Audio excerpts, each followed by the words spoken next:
तो गोल्फ के मैदान पर एक कमाल का शॉट सिर्फ खिलाड़ी की टेक्निक का नतीजा नहीं होता, राइट? उसके पीछे एक पूरा सपोर्ट सिस्टम लगा होता है। खेल के नियम कई बार थोड़े ट्रिकी लग सकते हैं, और जब बात प्रोफेशनल लेवल की आती है तो हर एक छोटी डिटेल लिटरली बहुत मायने रखती है। आज के स्पष्टीकरण में हम सीधे सोर्स मटेरियल से निकाल कर लाए हैं गोल्फ रूल 10 पार्ट 2 का एक बहुत ही क्लियर ब्रेकडाउन।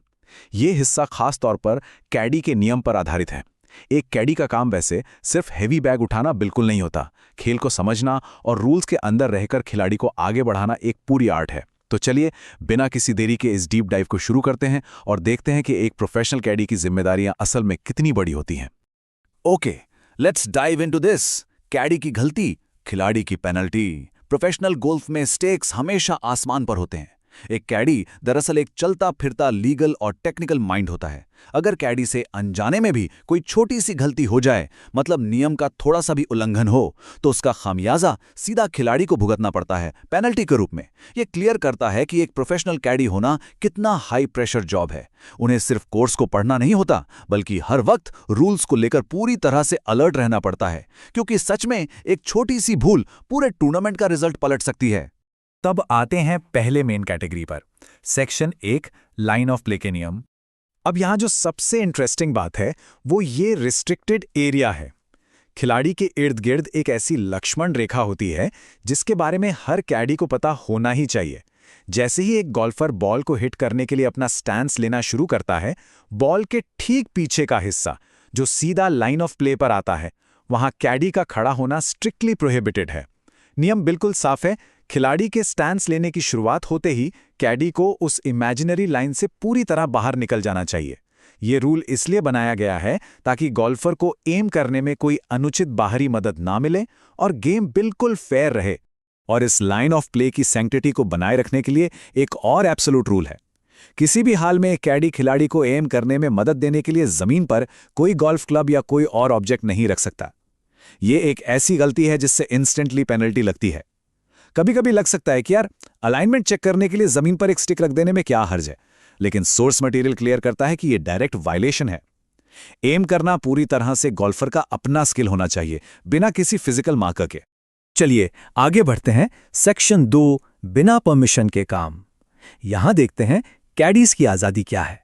गेम की पेस को बनाए रखने के लिए कुछ काम ऐसे हैं जो एक कैडी बिना परमिशन के फ्रीली कर सकता है, जैसे कि बॉल को ढूंढना, बंकर्स को ठीक करना, नियम अलाउ करें तो बॉल को क्लीन करना और फ्लैग स्टिक को होल्ड करना। इन टास्क्स के लिए खिलाड़ी से बार बार पूछने की जरूरत नहीं होती। इसका सबसे बड़ा फायदा यह है कि गेम स्मूथली चलता रहता है। खिलाड़ी को हर छोटी बात के लिए डिस्टर्ब करने की आवश्यकता नहीं पड़ती और कैडी अपना सपोर्ट एफिशिएंटली दे पाता है। ये बेसिकली एक परफेक्ट पार्टनरशिप का एग्जाम्पल है। अब बढ़ते हैं अगले हिस्से की तरफ। सेक्शन 3, सिर्फ खिलाड़ी के फैसले। तो यहाँ क्रूशियल पॉइंट यह है कि रूटीन मदद और गेम ऑल्टरिंग डिसीजंस के बीच एक बहुत ही साफ लाइन खींची गई है। एक तरफ जहां बॉल क्लीन करना या बंकर ठीक करना कैडी के काम है, वहीं दूसरी तरफ अगर बात हो रिलीफ के लिए ड्रॉप लेने की या होल को कंसीड करने की, तो ये फैसले स्ट्रिक्टली खिलाड़ी के होते हैं। यहां कैडी के पास कोई अथॉरिटी नहीं होती। भले ही कैडी कितना भी एक्सपीरियंस्ड क्यों ना हो, मैच का परिणाम बदलने वाले क्रिटिकल फैसले हमेशा गोल्फर के ही कंधों पर होते हैं। तो अब आते हैं सबसे मजेदार और टेंस पार्ट पर। सेक्शन 4, एक आम और सबसे बड़ी गलती। सोचिए, एक ऐसी कौन सी गलती है जो कैडीज अक्सर करते हैं और जो उन्हें सबसे ज्यादा भारी पड़ती है? क्या ये गलत क्लब देना है या बॉल खो देना? दरअसल इसका जवाब उस टेक्निकल पोजीशनिंग में छुपा है जिसकी बात हमने थोड़ी देर पहले की थी। एक ऐसी स्प्लिट सेकंड भूल जिसे ठीक करने का वक्त तक नहीं मिलता। और वो भूल है सिर्फ 1 सेकंड की चूक। अगर एक कैडी खिलाड़ी के स्टैंस लेने के बाद एम चेक करने के लिए लाइन ऑफ प्ले पर 1 सेकंड के लिए भी खड़ा होता है और तुरंत हट भी जाता है, तब भी भारी पेनल्टी लगती है। Absolutely no excuses. यहां देखा जा सकता है कि ये रूल्स कितने अनफॉरगिविंग हैं। ये सोचना कि बस 1 सेकंड देखकर हट गए तो चलेगा, नो वे। जैसे ही उस रिस्ट्रिक्टेड एरिया में कदम पड़ा, नियम टूट गया और पेनल्टी पक्की। हर कैडी को इसको लेकर बेहद सतर्क रहना होता है। 1 सेकंड का लैप्स इन कॉन्सेंट्रेशन और पूरा गेम पलट सकता है। इस स्पष्टीकरण को कंक्लूड करते हुए सोर्स मटेरियल से एक कोट सामने आता है जो लिटरली आंखें खोल देने वाला है।